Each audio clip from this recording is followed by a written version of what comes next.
allowing this to go. There we go. Allowing this to go virtual tonight. I appreciate it. There's a large group. So um, thank you so much for joining. And I will start just by introducing myself while you all are still signing in here. I appreciate it. My name is Lindsay. I am the Becker account manager located in St. Louis, Missouri, so not too far from y'all.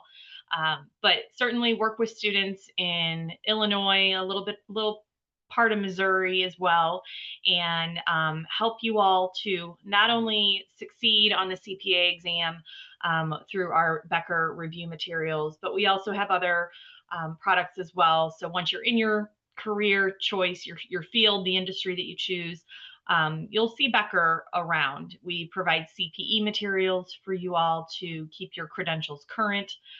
We provide other credential review materials as well outside of CPA. So it's something that you might see along your path once you're finished with school. But for tonight's purposes, we're going to kind of jump into the CPA exam and talk about some of the changes and things that have happened and what that means for you all who plan to hopefully take the CPA exam in the near future. So we'll talk about the application process, the requirements, what that looks like for you all, the exam structure itself, so what to expect on exam day.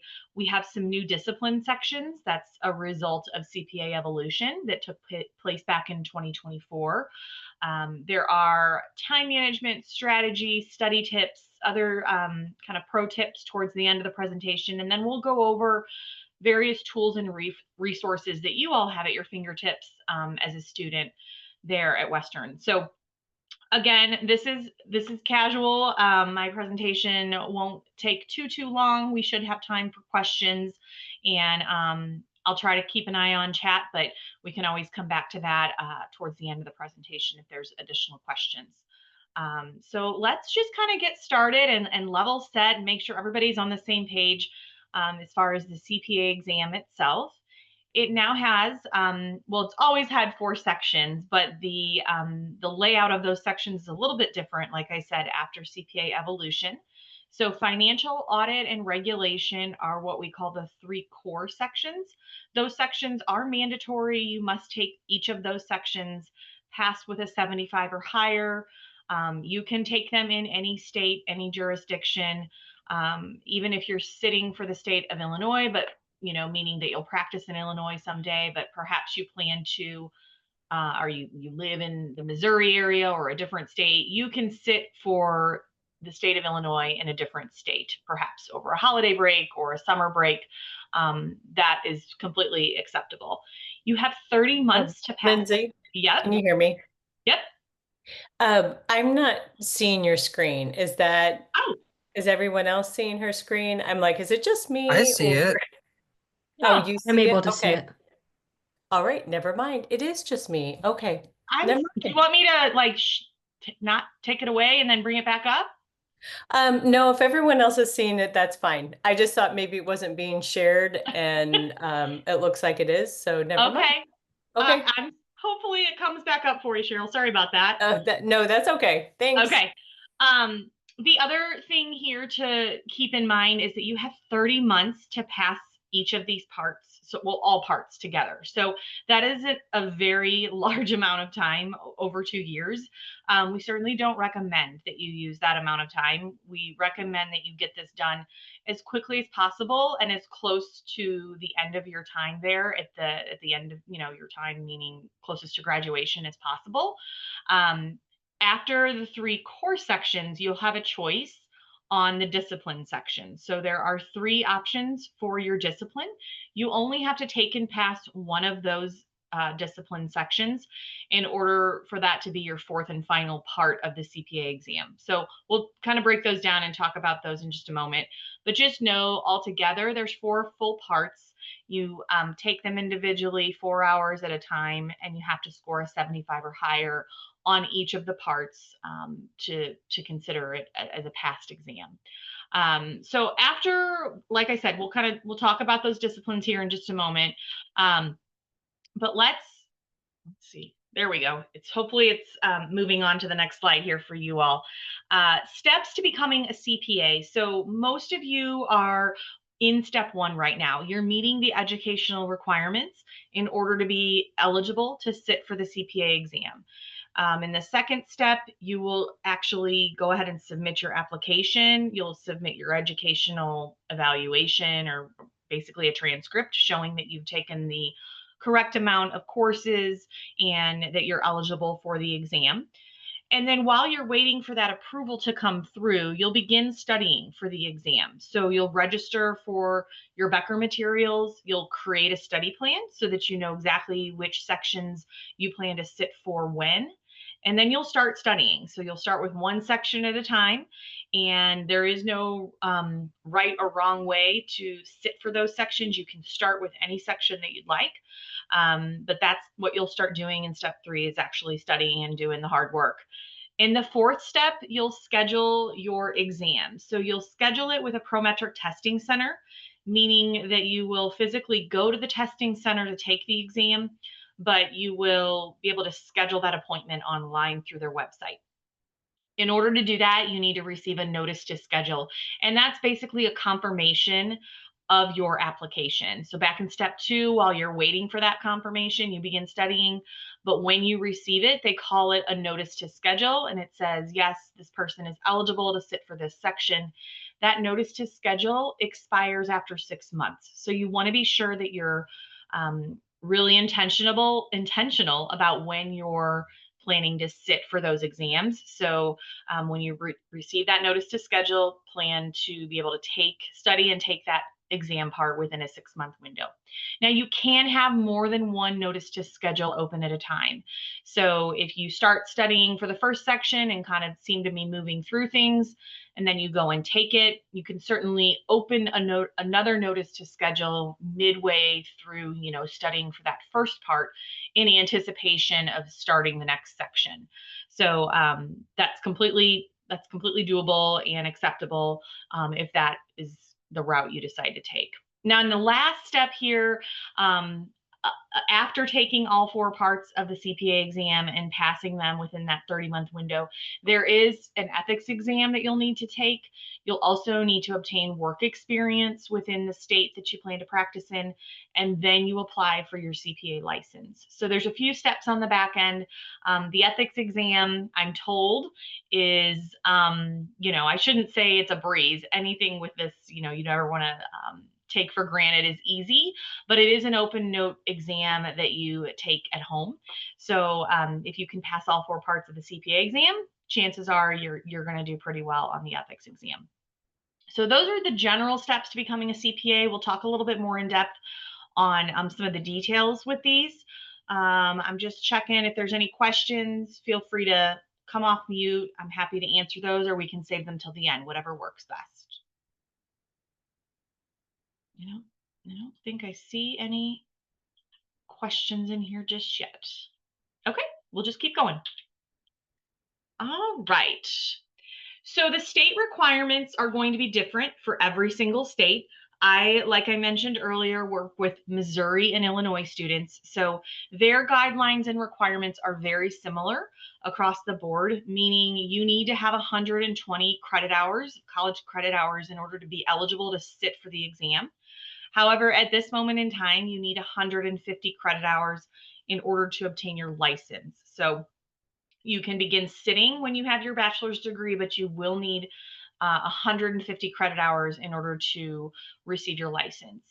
Now, those credit hours are broken down into various courses with accounting and business hours. So your transcripts are going to show that information, and that's why you need to submit all of that early on in the process. For the state of Illinois, you need 30 accounting hours and 24 business hours. Western has a great program. The classes that you're taking align, and you'll meet those required courses when you're ready to start sitting for the exam.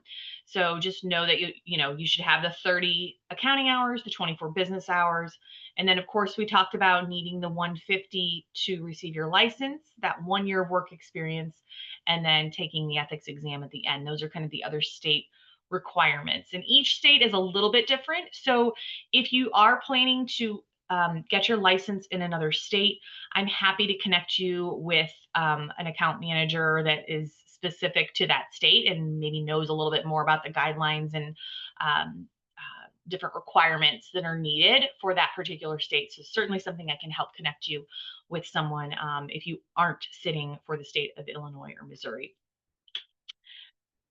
As far as creating a study plan, this is a really important part of your planning process.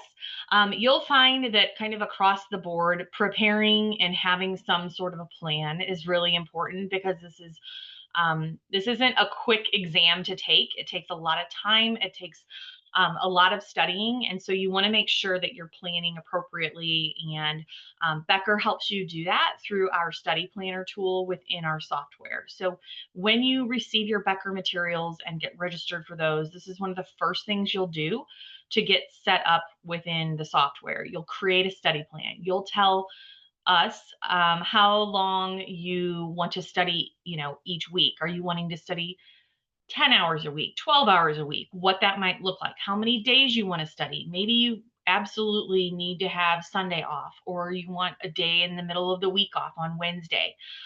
So that can all be arranged. And the study planner kind of helps you plan those days out, and it will put on your calendar of things to do or tasks to complete within the study review material based on what you tell it. So when is your exam? How often do you want to study? Those sorts of things. And then it's going to roll over your tasks. It's going to keep you on track. And if you do get off track by any chance, it will give you a warning and say, hey, based on the date you told us you wanted to take this exam, there's too much to do in order to fully be prepared to be successful on it. So it'll make a suggestion to reschedule your exam or commit to more studying hours, during the week. So it's pretty smart tool based on, what you're doing in the program. So definitely utilize it. It's free, set it up and help help yourself get organized for the entire process. As far as scheduling your exam, we talked about the Prometric Testing Center. So you'll go to the website to schedule the appointment. Here are the locations in Missouri and Illinois. Champaign is not on the Illinois list, and it should be. I keep meaning to update that. But Champaign, Illinois does have a location. And like I mentioned, if you live outside of Illinois, you can take the exam at any Prometric Testing Center over a holiday break, over a summer break. That's completely doable, and you can just check the locations on their website as to what other locations they have in other states. When you arrive on exam day to the Prometric Testing Center, you'll want to bring a copy of your notice to schedule. You'll want to bring your identification. They'll give you a locker to put your personal items in. They'll scan fingerprints, you'll go through metal detectors. They take cheating very seriously. So you want to make sure you're allowing enough time to go through all of those motions. They'll have staff on site to help you get situated with you're really going to be kind of in an office cubicle with a large monitor. That's the exam is completely computerized. So that's how it's set up. And you'll want to allow, like I said, enough time to get set up on exam day. So I usually recommend students arrive about 30 minutes ahead of their appointment time to kind of get situated. So that's the Prometric Testing Center. They have a website that has a great tour. There's all different kinds of information on their website that might kind of calm your nerves a little bit so that you know what to expect when you go in to take your exam. All right, so let's talk about the core and discipline study time as well as the disciplines themselves. We talked again about the core sections that are required at the beginning of the presentation: financial, audit, regulation. Those are required. Under each of those sections over on the left side, I have the multiple choice questions and the task-based simulations. So there are those two types of questions on the exam. We all know what a multiple choice question is. The task-based simulations there's obviously fewer of them, but they are more of a case study like format where you're given different documents and statements. They're just PDF documents that you will need to analyze and pull data from in order to complete a series of questions within this case study like format. So there's drop down menus, you'll enter numerical information, you'll choose from a list of things, complete spreadsheets. So it's a pretty in-depth type of a question, but so that's why there's fewer of them. And we also have these types of questions in our study review materials. So you'll recognize the questions, you'll know exactly how to open the documents, and all of our study materials mimic the exam exactly. So things are going to look very familiar to you when you go in and take the actual exam.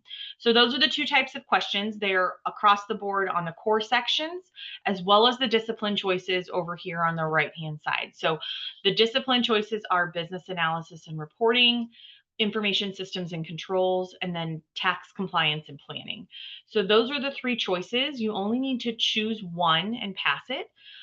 Again, BAR is just an extended, basically an advanced financial accounting section. So if you're, feel really strong in financial, BAR might be a choice for you. I'll tell you a few reasons why it may not. Information systems and controls, that one is going to pair up closest to kind of an advanced audit course. So audit kind of pairs closely with that. I will say that information systems and controls is a very popular choice. And there's a few reasons why. It has really good pass rates right now. And then a lot of students may choose that over the next one I'm going to talk about, which is tax compliance and planning, because maybe, they're not going into tax, so they're gonna do something that's more related to audit. The other thing I want to just mention, I talked about tax. That's down here, the third choice. Again, if you're going into tax, it makes sense to take that. The bottom two here, information systems and controls and tax compliance and planning, those two have a lot of what they call remembering and understanding questions. So it's more memorization. And so students tend to do better with that than a lot of the analytical data that's a little bit harder to comprehend. So the pass rates on ISC and TCP are quite a bit higher. The pass rate on BAR is not. And it is a really challenging section for a lot of reasons. I think students think that this is information that's being taught in the university, and so I should take it. And of course, that is true, but the BAR section has twice the amount of content than any other section on the exam. So it's a lot of information. Students may not account for all of the information, and it's all testable, and it's just a lot. The pass rates for BAR are like 32, 33%, if that. It's not great. So AICPA is aware of that. I'm not sure when everyone is planning to sit for the exam. Things change all the time. They may adjust this and edit this, but for 2024, ISC and TCP have the highest pass rates with the highest number of people taking those sections. So that's what I know about the disciplines. There is no right or wrong answer. You can go in and start with BAR and think, I'm going to give this a try, and then realize halfway through, nope, this isn't for me. And then you can switch to a different discipline. So that's completely fine. They only ask that you pass one. So even if you try to take all three, you just need to pass one in order to get your license at the end of the day. So that's a little bit of information on the disciplines as well as the core sections that we talked about. Again, the study time, just to kind of, frame things for you, this isn't a simple exam. It's absolutely doable. It's something that will take you very, very far in your career. So we all obviously recommend sitting for the CPA exam. It's the gold standard. You'll make more money. You'll go further. But it is a serious exam, 80 to 100 hours of expected study time for each of the sections, except for BAR. So that's where a lot of students might fall short, and that they are used to studying 80 to 100 hours on the other sections. They get to BAR and think, okay, I put enough time in. And perhaps you haven't, because it's a lot more content. Therefore, the study time is quite a bit more. But that's just a generality here. If you're really good at audit, it might not take you as long. Things obviously are different for everybody, but most students fall within these ranges when they're studying for these exam parts. All right, again, I'm not sure if I have a lot of students who are sitting for exam parts in 2025 or 2026. But as far as the discipline exams, you have to take those during the first, or I should say, during a 1 month period within the quarter that you're in. So the discipline sections have to be taken like in Q1 of 26, January 1st through the 31st, or in Q2, April 1st through the 30th. And so you have to plan for that. Okay. That kind of goes back to that study planner. If you're starting to study for your discipline, make sure that you're taking it at a time that there is an open testing window for the disciplines. So we're hoping that this changes in a year in 2027. This is all a result of the CPA evolution. The core sections are available with continuous testing. So if you're going to start with the core sections, which most people do, audit, financial, and regulation can be taken at any time in 2025 and at any time in 2026. These are the parameters on this chart here just for the discipline sections, and then I give you the score release dates as well. So hopefully that makes sense. We only have a little bit left in Q4 here for 2025. So just this month of October is when you're eligible to sit for a discipline. And then the next eligible time frame would be January of next year.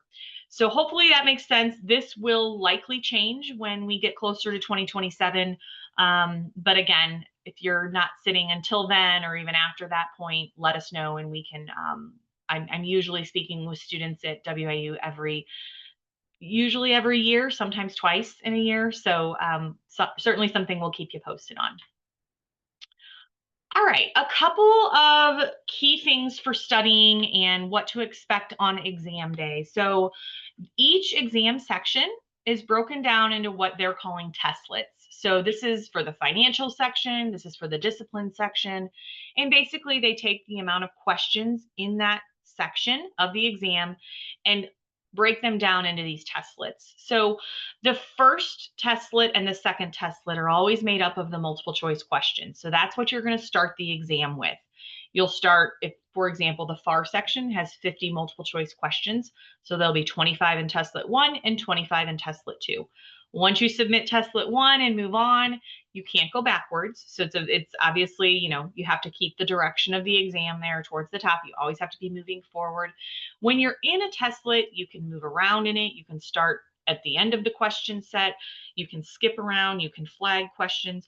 All of these testlets are going to look exactly like the study review materials that you're using through Becker. So down to the font, the color, everything, it looks identical. And that's intentional, obviously. We want to make sure you're comfortable on exam day so that you're not thrown off by, a different place that you need to be clicking in order to get through some of these questions. So it's all going to look very familiar to you. Once you get to testlet 3, 4, and 5, that's where the task-based simulations are going to live. So depending on what section you're taking, there could be 2 or 3 task-based simulations in each of those testlets. So you'll want to work through those and make sure that you understand and keep your time allotted. So you'll know how long it's going to take you to get through 50 multiple choice questions when you go in on exam day. You're going to have done this so many times in your review. You're going to know it's going to take you an hour and a half to get through those or whatever the time is. So we strongly recommend you get through those multiple choice questions. Force yourself to choose an answer within that hour and a half or whatever it is, and then move on to those task-based simulations so that you're not scrambling at the end trying to complete those. There's always an off-the-clock break between testlet 3 and 4. So the clock will stop and you'll be able to take a 15-minute break. Use that time, go to the restroom, stretch, walk around, just take a second. It's a long exam and being able to clear your head is going to be helpful to get through that last part of the exam. And then we talked about a time management plan. They'll give you a whiteboard or a piece of paper. So jot down on there, how long you want to spend maybe on those testlets 1 and 2 in order to get to the task-based simulations at the end of the exam, or use it as a piece of scratch paper. Multiple choice questions, go through and answer the easy ones first, come back to the ones that are a little bit challenging before you submit. And then also calculators. You can absolutely bring in a calculator to the exam center or the Prometric center. You'll want to just check their website to make sure that your calculator is approved. So they have a list of approved calculators. There's also a calculator similar to an iPhone calculator that's embedded into the software. You'll know right where it is if you just need to do simple calculations because it's in the same place. Again, in our Becker software. So you'll be very familiar with that. I will say that there's also a spreadsheet that you're able to utilize as well. And that again is going to mimic exactly what you'll see on exam day with our software. There are some functions that are turned off, but otherwise it's exactly what a Excel spreadsheet would look like. So just know that, and you'll be used to that once you get in there and start practicing. All right, just a few tips here. A lot of this is pretty obvious. By now you've taken difficult exams. This will probably be one of the most challenging exams, but a lot of the same rules apply as far as study tips and strategies. So obviously for this exam, you'll want to use a calendar, use the Becker study planner to really map out your studying and what that looks like over the next 6, 8, 9 months, however long it's going to take to get through each of the parts. If you can find a study partner, that's always helpful. Even if they're not studying with, the same section as you, it's helpful to have kind of a partner in crime, bounce ideas off of, commiserate in the joys of sitting for the CPA exam. Always, if you can, try to carve out 4-hour time blocks to condition yourself for a 4-hour exam. So if you can even commit to that once a week or once every 2 weeks, it's helpful to really condition yourself to sit that long and answer that many questions, and study for that amount of time the same content. That's always been helpful. Students say that is a helpful practice to get in the habit of.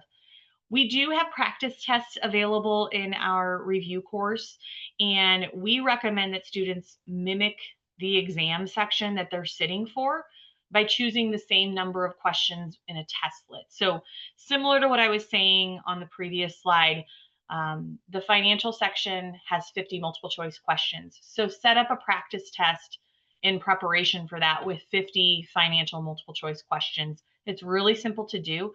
And that gives you a good idea not only of how long does it take me to get through 50 multiple choice questions with this particular, subject with FAR, but also, how quickly am I answering them? Am I getting more proficient at these? What areas am I getting stumped on? And it's all, our program is driven by AI. So we are going to be able to toss more questions with those areas of weakness at you in order for you to become more proficient. So doing those practice tests helps us to be able to determine that so that you're just getting stronger and stronger with those areas of weakness. We do also have simulated and mini exams. So those are actual the simulated exams are 4-hour practice exams, and there's 2 of them with each of the sections. So utilize those, take those seriously at the end of your studying time, and use that time to really kind of go back and review everything that you've studied by using a simulated exam. That's going to give you a good idea of what it's like on exam day. The mini exams are broken down into like if there's 6 units in the FAR exam section that you're studying, there's a mini exam after the first 2 units, and then another one after unit 4, and then another one after unit 6, just kind of testing your knowledge along the way. I alluded to this earlier, but setting aside 2 weeks about to review everything that you've studied before you go in and take the exam is really helpful. The study planner will work that time in for you if you have enough time. Typically, it takes 6 to 8 weeks to study for one exam part. So kind of knowing that and then allowing that time in the 6 to 8 week time frame for review is really helpful so that you have that time to go back, review, take a simulated exam, and feel comfortable going in on exam day. We also have something called skill builder videos. So these are our most popular tool that students talk to us about and tell us that they like. They are quick videos specific for the task-based simulation questions. We have a few with multiple choice questions now too, but the task-based simulations is what students have typically the most anxiety about, or they're just uncertain. sometimes with just getting started is where students struggle. And so if you attempt a task-based simulation and you do not get it right, it will tell you, but there will be a skill builder video button on that screen. And if you click it, a video will pop up that will coach you through that exact simulation that you just attempted. And it's one of our national instructors walking you through it step by step with a 5 to 10 minute video. So students really like those. It's instant answers. It's an instant why did you get it wrong, and it helps kind of seal some of those concepts when you're going in on exam day. Students tell me they remember those videos, and it helps them complete those simulations on the actual exam. And then obviously you want to review only what you've studied. You don't want to start moving on to the next section if you haven't sat for the section that you've been working on for so long. So just work one at a time. And we talked about this earlier, but arriving early to the Prometric Testing Center is really going to hopefully lessen your anxiety, get through all of the rigmarole that they have you go through there. That is going to be helpful as well. So again, those are just a few tips. I think talking with your peers, students that have gone through this, they can probably give you some more real world experience. But this is what I hear a lot from students. So feel free to talk with others who have been going through this as well, or who have already passed some parts. As far as what we call exam day readiness, this is something that's specific to Becker in our review materials. Students ask quite often, well, how do I know I'm ready? How am I just supposed to go through all of this and be like, okay, I know what I'm doing to go sit for this exam part? And we have a metric here called exam day readiness, and we rely on it heavily. We reviewed successful students and their study habits over a long period of time and came up with this exam day readiness metric. So what this means is students that were scoring very high on the actual exam, we went back and looked at their study habits when they were studying. Obviously, we want to mimic those habits. And so what we found was those students were watching 80% of our lecture videos. So that's basically the content that you're supposed to be listening to and watching before you jump into the practice questions. They were watching 80% of those videos. They were answering the questions, including multiple choice questions and the task-based simulations, 80% correct when they were working through those. And then they were scoring 50% or higher on the simulated exams and the mini exams kind of sprinkled throughout the course. So hitting those metrics, those students were then passing with a 94% pass rate. So we have kind of adopted this exam day readiness metric and embedded it into the actual program when you're studying. So in order to be exam day ready, you'll see within the software these bars with this yellow and green. So this is the first module here. It's cash and cash equivalents. And you can see there were 2 videos. I watched both of them, which made me go to 100% on exam day readiness because I watched them both. They were short, about 18 minutes here in videos. Oops. And then for the multiple choice questions, I went in and worked through some of them, but I clearly have some work to do. I'm only 29% to my exam day readiness 80% metric. So I still have a little ways to go, but this will improve and turn green when you have mastered the concepts within the multiple choice questions, and again down here with the task-based simulations. So if you're in there and you're looking and wondering what all of these sliding scales mean, the goal is to have green. And when you have green, you can feel confident that you're exam day ready. And it's like this throughout the entire course. And so that you'll see that kind of sprinkled in through all of the modules and all of the units for each of the sections. So that's exam day readiness, and it's always a good way to judge your knowledge and make sure that you're ready for the actual exam. As far as some tools and resources, there are a lot. And as a student, you always have access to myself. I'm happy to sit down with you and work with you through your plans. We have a CPA exam guidebook, which is downloadable. It's on our website. It will give you anything and everything you want to know about the CPA exam and kind of what that looks like from a student's perspective. So that's always available to you. We also have a new tool embedded in our software. It's called Newt, and it's named after our founder, Newt Becker. And it's an AI tool. So students are really loving Newt, and it's just like all of the other AI tools that we have, but it's a conversational piece. Newt is friendly and versatile, and you are able to ask Newt anything. You could be on a multiple choice question and just say, I don't understand this. Explain to me what this question is asking. And it's just like any other chat GPT, and it gives you a lot of wonderful answers.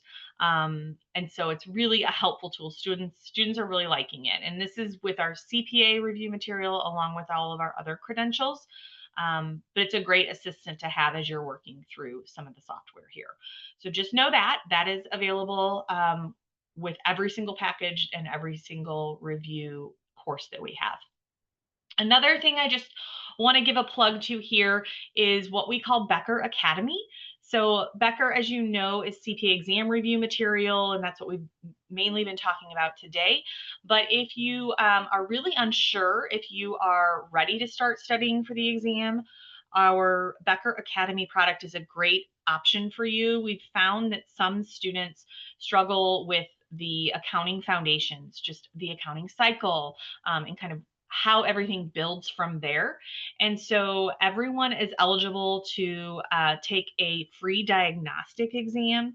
And what this will tell you is if you are set to go and ready to start studying for the FAR section, or if some of that foundational knowledge is maybe lacking a little bit, and it'll give you a score on that diagnostic and kind of tell you some other options. And Becker Academy, which is additional materials and things before you start studying for the FAR section.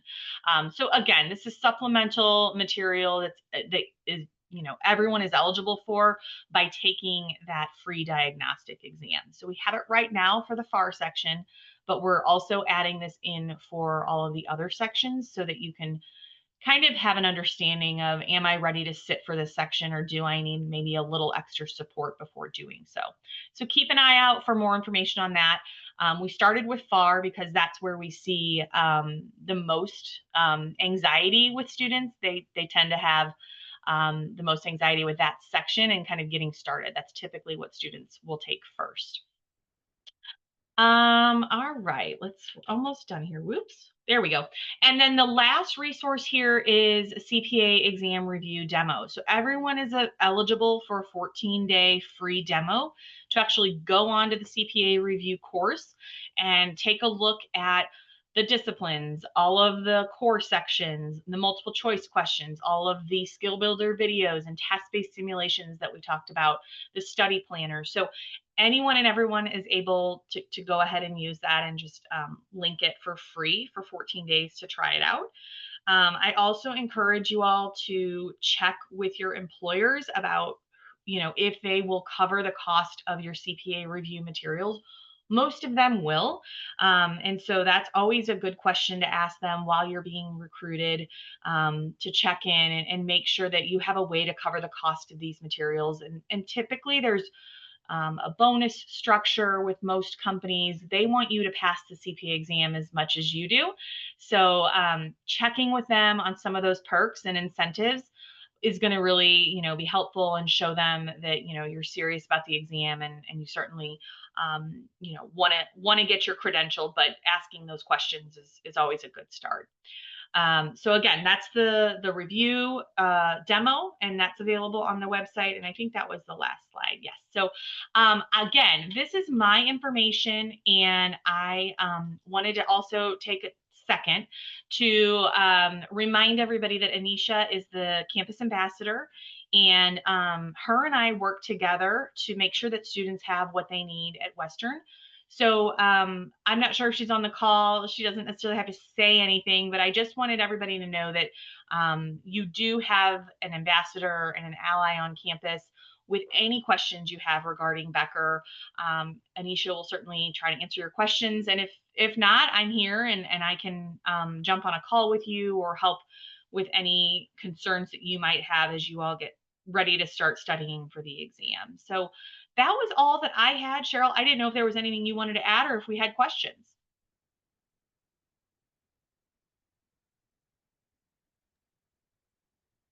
Sorry, I couldn't get my audio back on. Yeah, if people have questions, that would be great, but I'll throw a few at you. Many states are going to the 120 hours in order to become licensed. So I thought that Iowa, that was taking effect in January of 26. Do you have any more concrete information about that? I know like Illinois has been slow to roll out kind of specifics as how it's going Yeah. to work in Illinois. I didn't know if Iowa, because they're doing it, I thought sooner, had more info.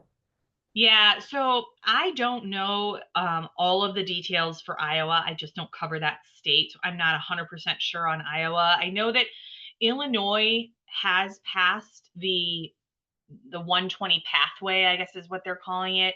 And basically what that means is students can absolutely begin licensing with 120, meaning they don't have to have the 150 hours to license, but that won't take effect until January of 27 for Illinois students if they're planning to practice in Illinois.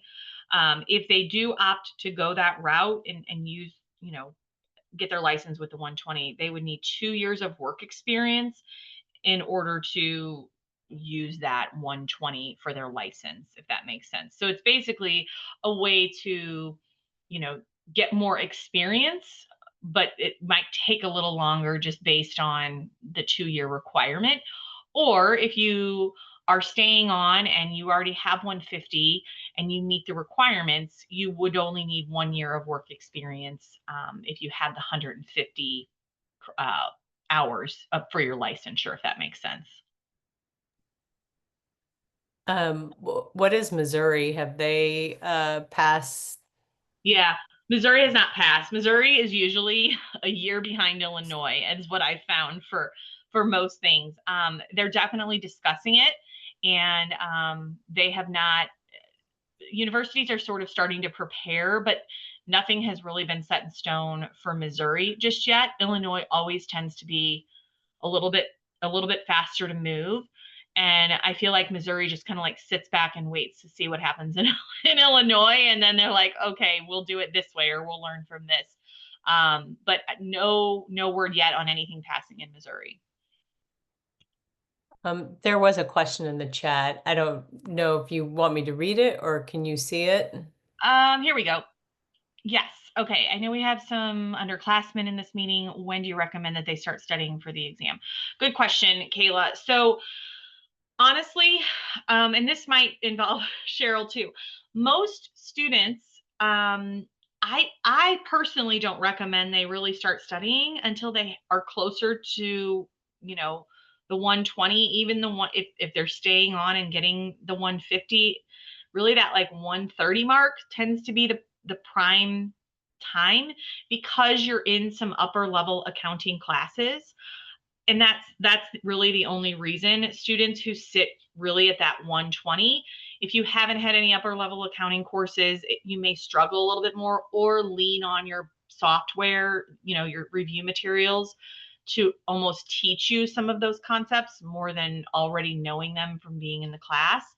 And with these rules that are changing, this 120 requirement, that's what I fear the most, is that students, yes, they could license at 120 because the state says they can, but are they really prepared enough to sit and pass the exam? So I would say get as close as you can to 120, 25, 30, something like that, and then begin studying. So it's really not anything you have to worry about until you at least have 120 credit hours, because you can't sit for the exam until you have 120. But if you're staying on and having some of those upper level courses, that's only going to help you. And I don't know, does the accounting department have specific recommendations, Cheryl? We don't have anything specific, but most of the time students were doing it when they had completed their undergrad, like that, if they graduated in May, starting that summer, or for students who are, excuse me, working on their masters, they would be studying during that year. Yep. Yep. Absolutely. Yeah. Yeah, it's just going to kind of depend on what each student's pathway is. If they're not staying on for the masters, then it would be smart just to start studying right out of school. The longer you wait, the harder it's going to be, because you'll be out of study mode, and those concepts will be harder to pull out of your brain once you're starting, once you're working. And everything just gets a little bit tougher when you start your first job and you're in your first busy season, and life is beginning. It's difficult to then say, a year or two later, oh, I'm going to start studying for the CPA exam. It's possible. People do it all the time. But I just think there's more of a struggle there than when you're fresh out of school.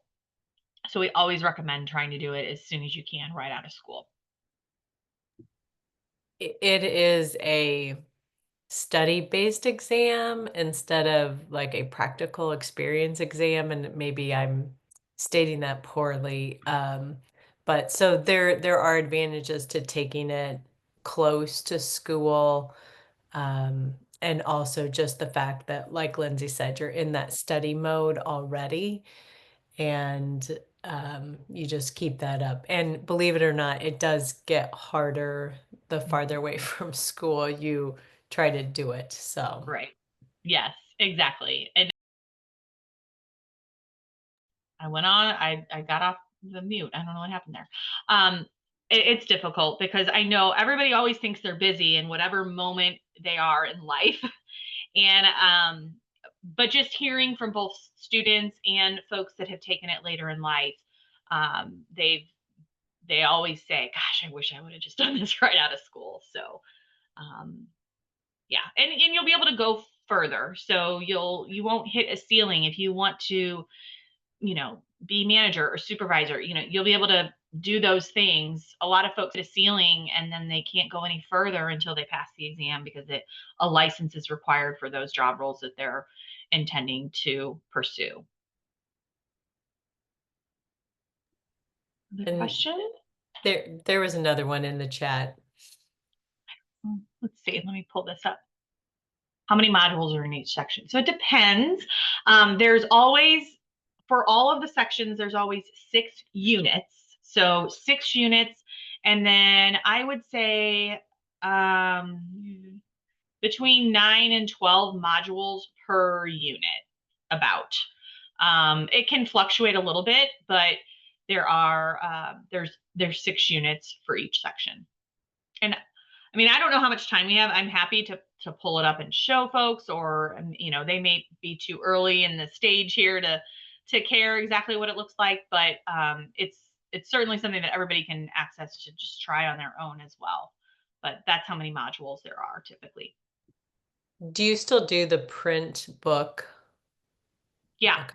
So the print textbooks, a lot of students, everything's online now. The concept videos are shorter. We've intentionally made them a little bit shorter because attention spans just, I mean, who can sit and listen to someone gab on for 40 minutes? So they're typically broken down, they're shorter, but they will often reference a textbook. So some students like to take notes, write, highlight in a print textbook. There's also digital textbooks that you can print yourself if you want.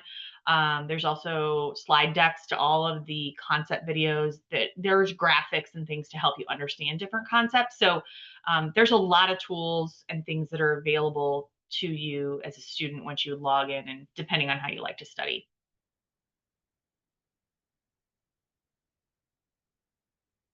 Other questions? And Lindsay, did you say the slideshow that you'll make that available to us? Yeah. Yeah. If ever, well, and so I should have everybody's email address if they signed in, and I can send that out to the group. I think I saw like around 39 in here. And then I'll also send it to the campus ambassador and she can send it out to the group. Or would you rather me send it to Kayla? I think Kayla's been working with me as well. No, you can send it to Anisha and I can make sure she's got the emails Everybody. from people who've attended. So Yeah, and you you might can email even it out. yeah, you can certainly share it with the recording or something like that. So everybody has everything together. But yeah, I'm happy to help if anybody has specific questions on their path. I know freshmen, sophomores, juniors, they may not quite be thinking about it just yet, but time flies. You'll be thinking about it before you know it. Yeah, and Um, just I'll put in a last plug that we do have the CPA review course that you can take using the Becker products and it can count for course credit. So it's now been relabeled as a 400 level class, so you can do it for undergraduate credit. I know some of you have been reaching out about what electives are available for you to take. So the CPA review is available as an elective for your undergrad, or you can do it for graduate credit. So if you're staying on doing like your MBA with an emphasis in accounting, you could take it for graduate credit. Is that being offered right now or is It it? will, it's on the schedule for the spring.